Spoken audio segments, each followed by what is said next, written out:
Estaba ahí, frente al notario, firmando los papeles que convertirían a mi hijastra Marisol en la dueña legal de la casa que su madre y yo compartíamos desde hacía 15 años. Mis manos temblaban mientras sostenía la pluma. El notario me miraba esperando mi firma final, pero algo en mi estómago me gritaba que parara. Esa misma mañana había visto mensajes en el teléfono de Marisol que dejó olvidado en la mesa del desayuno. Mensajes donde planeaba vender esa casa apenas tuviera las escrituras y largarse a Málaga con su novio Javier, un tipo que nunca me había presentado. Pero lo más desgarrador no eran solo los mensajes. Era la risa burlona que había escrito sobre mí, sobre mi ingenuidad, sobre cómo me había manipulado durante meses haciéndome creer que necesitaba esa casa para su futuro. Y yo, como un idiota, estaba a punto de firmar. Déjame contarte cómo llegué a ese momento tan amargo, porque esta historia no empezó ahí. Todo comenzó hace 18 años, cuando conocí a Patricia en una feria de abril en Sevilla. Ella era viuda desde hacía 3 años, con una hija de 14 años llamada Marisol. Yo era divorciado, con un hijo de 10 años, Diego. Patricia trabajaba en una tienda de artesanías y yo acababa de establecer mi pequeña empresa de instalaciones eléctricas. Nos enamoramos como dos adolescentes, a pesar de nuestras cicatrices del pasado. Recuerdo el olor a azahar que había esa tarde cuando le pedí matrimonio junto al Guadalquivir. Ella lloró y me abrazó tan fuerte que pensé que se me rompían las costillas. Los primeros años fueron hermosos. Marisol era una niña tímida pero dulce. Aceptó mi presencia sin drama, aunque nunca me llamó papá. Siempre fui Roberto para ella. Yo no entendía, respetaba la memoria de su padre biológico. Mi hijo Diego se adaptó bien también. Los domingos hacíamos paellas en el patio, las navidades eran ruidosas y llenas de regalos. Trabajé duro para que nada les faltara. Patricia era feliz, se le notaba en cómo tarareaba canciones mientras limpiaba la casa, en cómo me esperaba con la cena caliente después de mis largas jornadas instalando cables en edificios nuevos por toda Andalucía. Pero las cosas empezaron a cambiar cuando Marisol cumplió 25 años. Había estudiado estética y trabajaba en un salón de belleza en el centro de Sevilla. Empezó a llegar tarde a casa, a veces oliendo alcohol, con los ojos rojos y excusas cada vez más elaboradas. Patricia se preocupaba, pero yo intentaba calmarla. Le decía que era normal, que los jóvenes necesitan su espacio, sus salidas. Quería ser el padrastro comprensivo, no el tirano controlador. Tal vez ese fue mi primer error. Quizás si hubiera sido más estricto, si hubiera puesto límites claros, nada de esto habría pasado. Los años siguientes fueron relativamente tranquilos. Marisol se mudó a un apartamento pequeño que alquilaba con una amiga. La veíamos en almuerzos familiares cada 15 días. Diego terminó su carrera de contabilidad y consiguió trabajo en una firma respetable. Yo seguía con mi empresa, ganando lo suficiente para vivir dignamente. Patricia había heredado de su primer esposo una casa en el barrio de Triana, una propiedad modesta pero valiosa por su ubicación. Esa casa la alquilábamos y con ese dinero Patricia se daba sus gustos, clases de baile flamenco, salidas con sus amigas, regalos para los nietos que aún no teníamos pero que ella soñaba conocer algún día. Hace 2 años, todo se torció. Patricia enfermó. Al principio pensamos que era una gripe fuerte, pero los análisis revelaron algo más serio, cáncer de páncreas. El diagnóstico cayó sobre nosotros como un yunque. Los siguientes meses fueron un infierno de quimioterapias, hospitales, vómitos, noches sin dormir.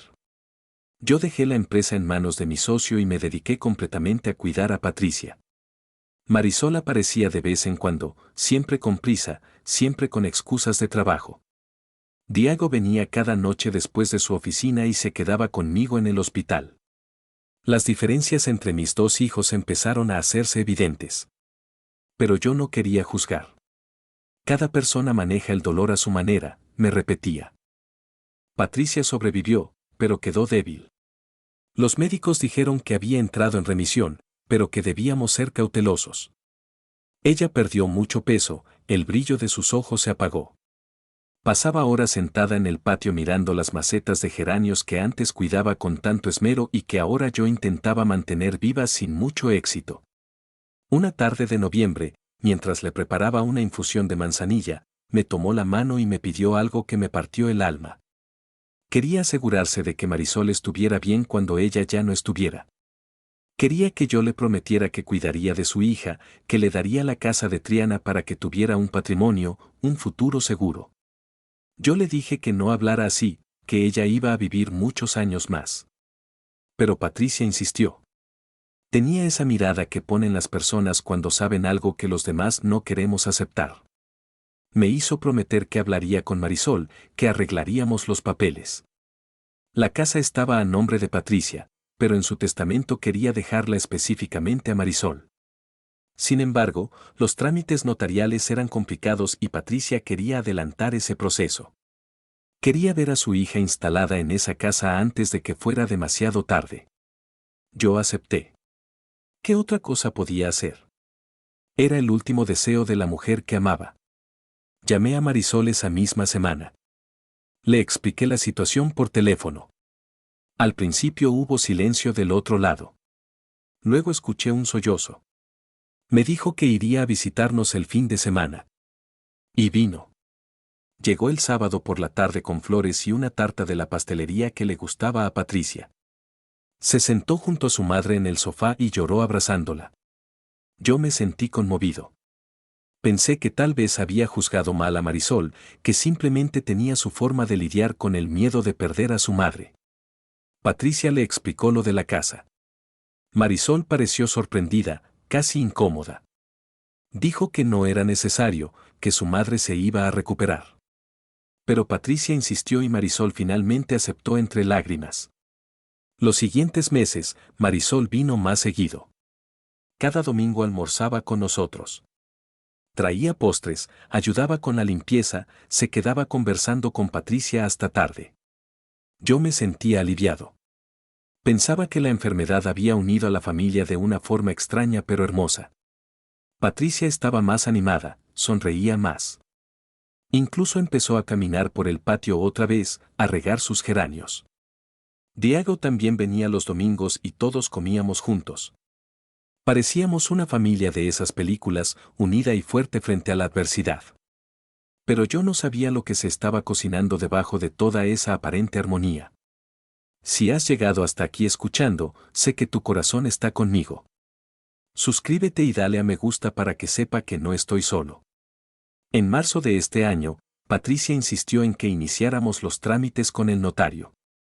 Ya se sentía mejor y quería cerrar ese asunto para quedarse tranquila. Yo contacté a don Fernando, un notario de confianza que conocía desde hacía años. Él revisó los documentos de propiedad de la casa de Triana y me explicó el proceso. Como la casa estaba a nombre de Patricia pero yo era su esposo, necesitaba firmar varios papeles renunciando a cualquier derecho sobre esa propiedad para que pudiera ser transferida directamente a Marisol sin problemas legales futuros. Don Fernando me advirtió que era un proceso irreversible. Me preguntó si estaba completamente seguro. Le dije que sí, que era lo que mi esposa quería y yo haría cualquier cosa por su paz mental. Marisol estuvo presente en la primera cita con el notario. Se mostró agradecida, casi avergonzada. Me abrazó y me dijo que yo era el mejor padrastro que alguien podría desear. Que nunca olvidaría lo que estaba haciendo por ella. Yo sentí un nudo en la garganta. Por primera vez en todos esos años, sentí que Marisol realmente me veía como parte de su familia. Patricia lloraba de emoción. Salimos de esa oficina notarial cogidos del brazo los tres, como si fuéramos a celebrar algo hermoso. Esa noche, en la cama, Patricia me susurró al oído que era el hombre más bueno que había conocido. Que su primer esposo había sido un buen padre, pero que yo era un santo por aceptar cuidar de su hija incluso cuando ella ya no estuviera. Le besé la frente y le dije que dejara de hablar de muerte, que íbamos a envejecer juntos y a conocer a los nietos que ella tanto soñaba. Se durmió en mis brazos. Yo me quedé despierto hasta el amanecer, mirando el techo, sintiendo una mezcla extraña de paz y melancolía.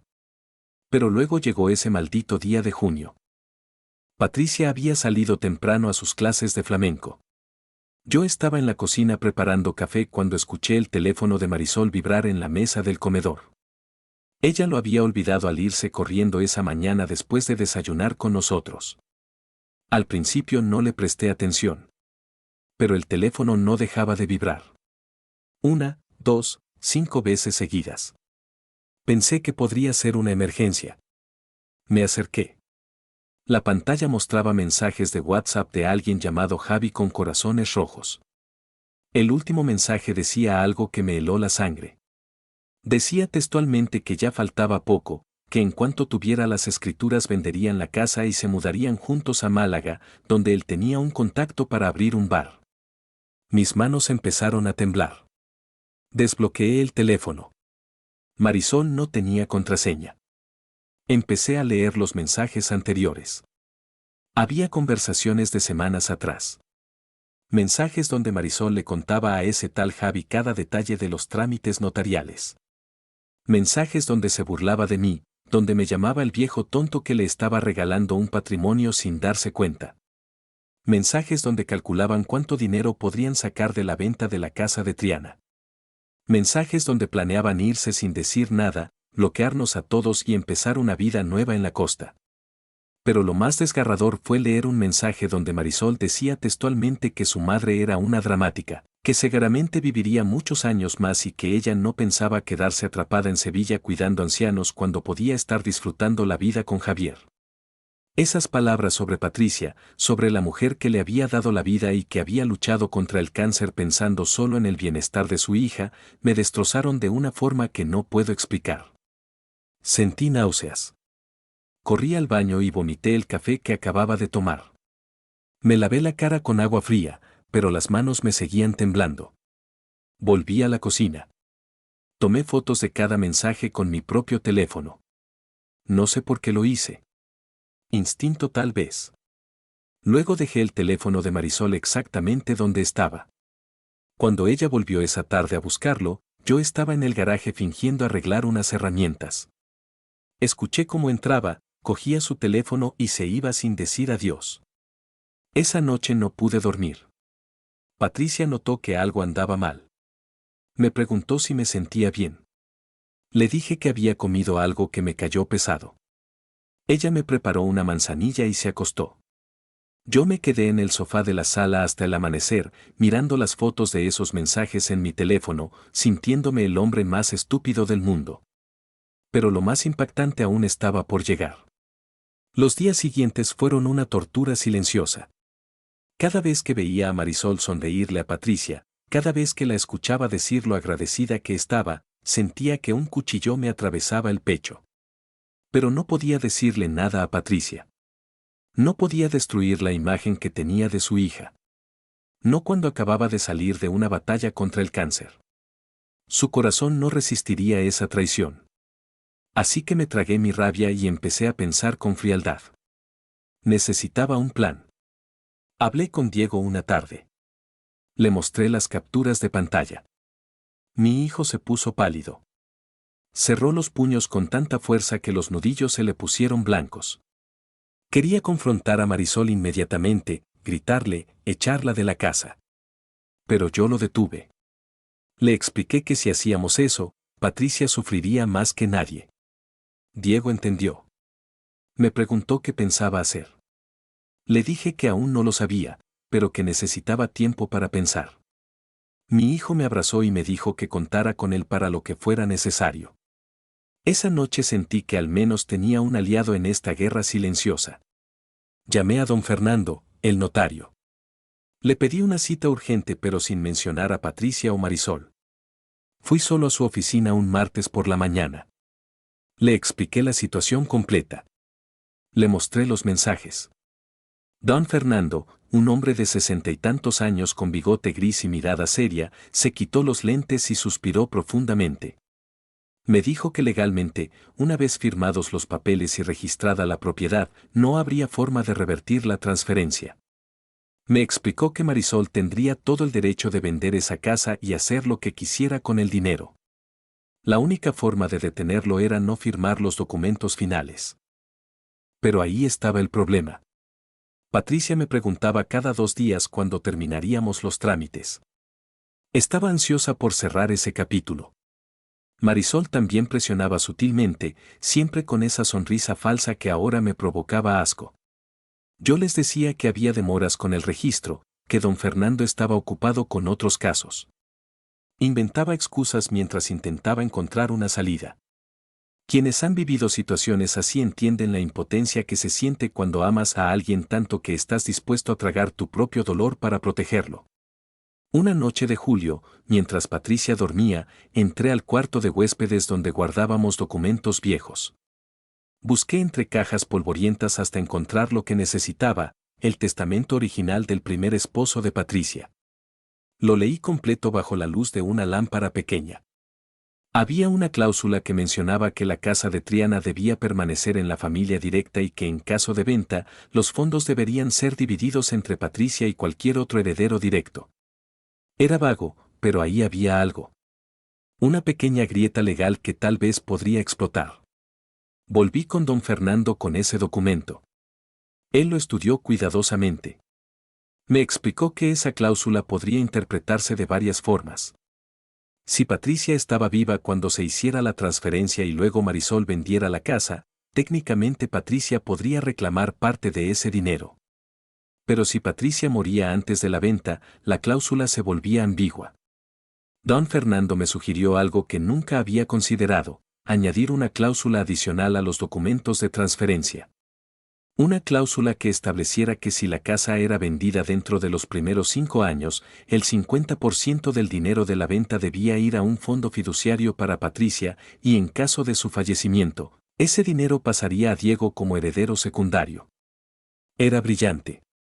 Marisol podría vender la casa, sí, pero no se quedaría con todo el dinero. Tendría que compartir. Eso arruinaría sus planes con Javier.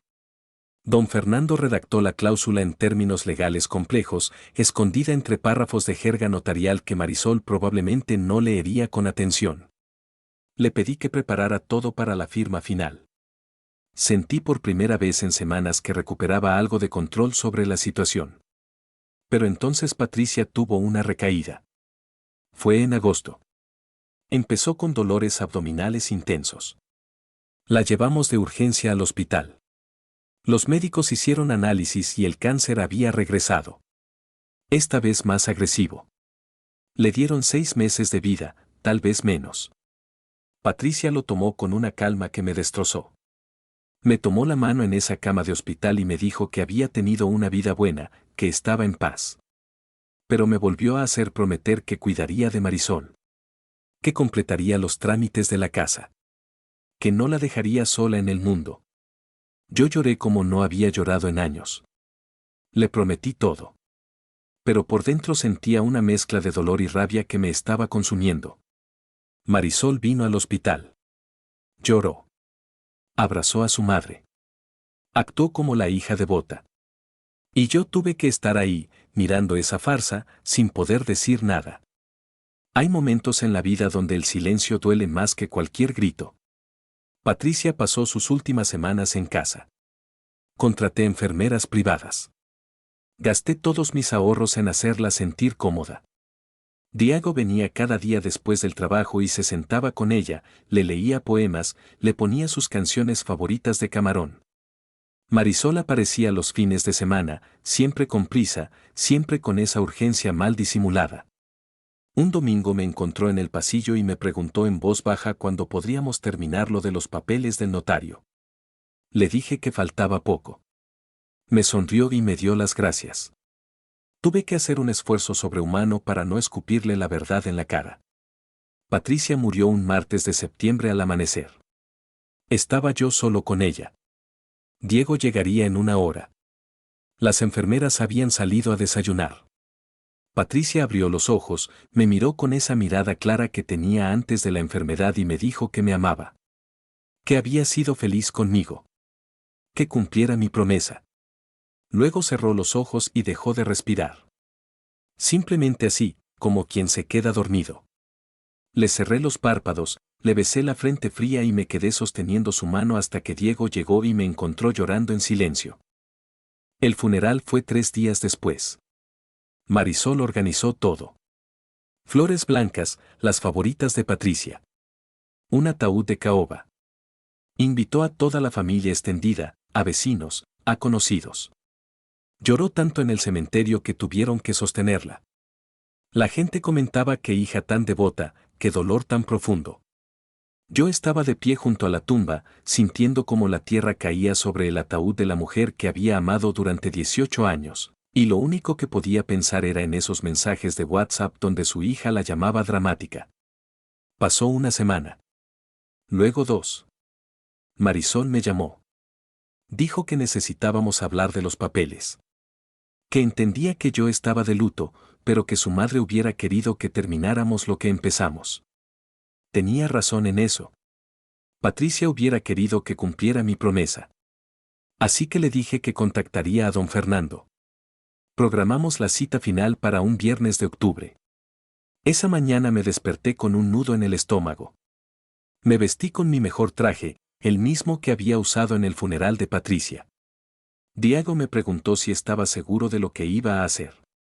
Le dije que sí, que era lo correcto. Llegué a la notaría media hora antes. Don Fernando me recibió en privado. Me mostró los documentos finales. La cláusula estaba ahí, perfectamente camuflada entre el lenguaje legal. Me explicó una vez más lo que significaba. Si Marisol vendía la casa en los próximos 5 años, la mitad del dinero iría al fondo que ahora sería heredado por Diego. Era mi forma de honrar a Patricia sin dejar que su hija nos destruyera completamente. Marisol llegó puntual. Vestía un traje negro elegante. Traía su mejor sonrisa. Nos sentamos frente a don Fernando. Él explicó los documentos página por página. Marisol asentía sin prestar mucha atención, claramente ansiosa por firmar y terminar. Cuando llegamos a la página donde estaba la cláusula oculta, don Fernando la leyó rápido, como si fuera otro párrafo rutinario más. Marisol ni siquiera parpadeó. Firmó sin hacer preguntas. Yo firmé también. Don Fernando puso su sello oficial. Y así, en 10 minutos, todo estaba hecho. Salimos de la notaría. Marisol me abrazó en la calle. Me dijo que nunca olvidaría lo que había hecho por ella. Que su madre estaría orgullosa. Yo le devolví el abrazo sintiendo un vacío profundo en el pecho. Nos despedimos. Ella se fue caminando rápido, probablemente a contarle a Javier que ya tenía las escrituras. Yo me quedé parado en esa acera de Sevilla, bajo un sol de octubre que quemaba, sintiéndome exhausto. 2 semanas después, Diego me llamó. Había visto un anuncio en internet. La casa de Triana estaba en venta. Marisol la había puesto en el mercado sin perder tiempo. El precio era alto, casi 300.000 euros. Yo no me sorprendí. Era exactamente lo que esperaba. Le dije a Diego que esperáramos. Que dejáramos que ella vendiera la casa. Que nuestro momento llegaría. La casa se vendió en diciembre. Un matrimonio joven la compró. Marisol recibió el dinero. Según Diego, quien seguía vigilando sus redes sociales, ella había empezado a publicar fotos desde Málaga. Fotos en la playa, en restaurantes caros, en bares de moda. Siempre con Javier, ese tipo de sonrisa arrogante y tatuajes en los brazos. Parecían felices. Parecían haber ganado. Pero entonces don Fernando me llamó. Era enero. Me dijo que de acuerdo con la cláusula, Marisol debía transferir 150.000 euros al fondo fiduciario. Le había enviado la notificación legal. Marisol no había respondido. Don Fernando me preguntó si quería proceder legalmente. Le dije que sí, que hiciera lo que fuera necesario. Lo que vino después fue caótico. Marisol me llamó furiosa. Gritaba por teléfono que yo la había engañado, que esa cláusula no era válida, que hablaría con abogados. Le dije con calma que leyera los documentos que había firmado. Que todo estaba legal y certificado. Que si no cumplía, enfrentaría consecuencias judiciales. Colgó. Luego me mandó mensajes insultándome, llamándome víbora, traidor, monstruo. Los ignoré todos. Esa gente que ha sido traicionada sabe que a veces el silencio es el arma más poderosa. Marisol contrató un abogado.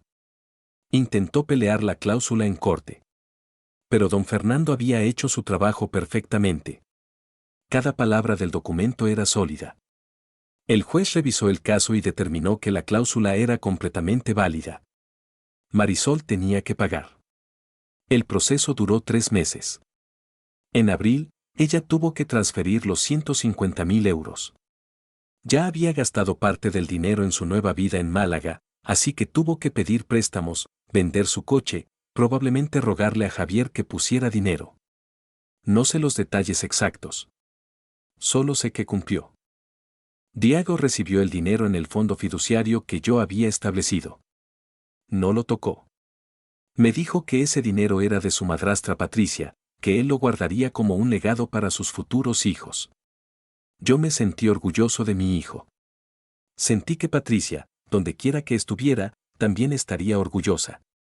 Marisol nunca volvió a contactarme. Bloqueó mi número. Borró todas las fotos familiares de sus redes sociales. Según Diego, su relación con Javier terminó meses después. Aparentemente él se largó cuando el dinero se acabó. Marisol volvió a Sevilla, pero nunca intentó buscarnos.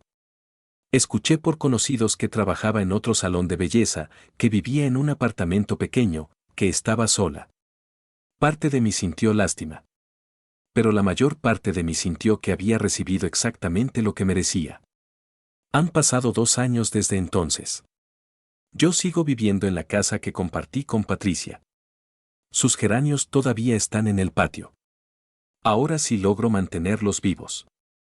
Diego viene los domingos y cocinamos juntos. A veces miramos fotos viejas de Patricia y recordamos los buenos momentos. No hablamos de Marisol. Es como si nunca hubiera existido. Aprendí que la familia no siempre está en la sangre. Que las promesas deben cumplirse, pero con sabiduría. Que el amor a veces requiere decisiones difíciles. Patricia quería que yo cuidara de Marisol, y en cierto modo lo hice. La dejé tomar sus propias decisiones y enfrentar sus consecuencias. Eso también es una forma de cuidar. A veces, la mayor lección que puedes darle a alguien es dejar que caiga y aprenda. Cada noche, antes de dormir, miro la foto de Patricia que tengo en mi mesa de noche. Le cuento cómo estuvo mi día. Le digo que la extraño. Le digo que espero haber hecho lo correcto. Y aunque ella no puede responder, siento que me comprende. Siento que está en paz. Y eso, al final, es todo lo que importa. Gracias por escuchar esta historia. A veces, la familia no es sangre, es respeto. Esta historia se basa en experiencias reales de personas que han compartido sus vivencias. Los nombres y algunos detalles han sido modificados para proteger la privacidad. Si has llegado hasta aquí escuchando, sé que tu corazón está conmigo. Suscríbete y dale a me gusta para que sepa que no estoy solo. Y con esto, amigos y amigas, cerramos nuestra historia de hoy. Gracias por escucharnos y por compartir este momento con nosotros. Pronto volveremos con nuevos relatos, sencillos, humanos y llenos de reflexión. Si desean acompañarnos otra vez, aquí estaremos. Con calma y gratitud. Y, si quieren apoyar este canal, no olviden suscribirse y dejar un me gusta, por favor. Que tengan un día tranquilo. Nos escuchamos en el próximo episodio.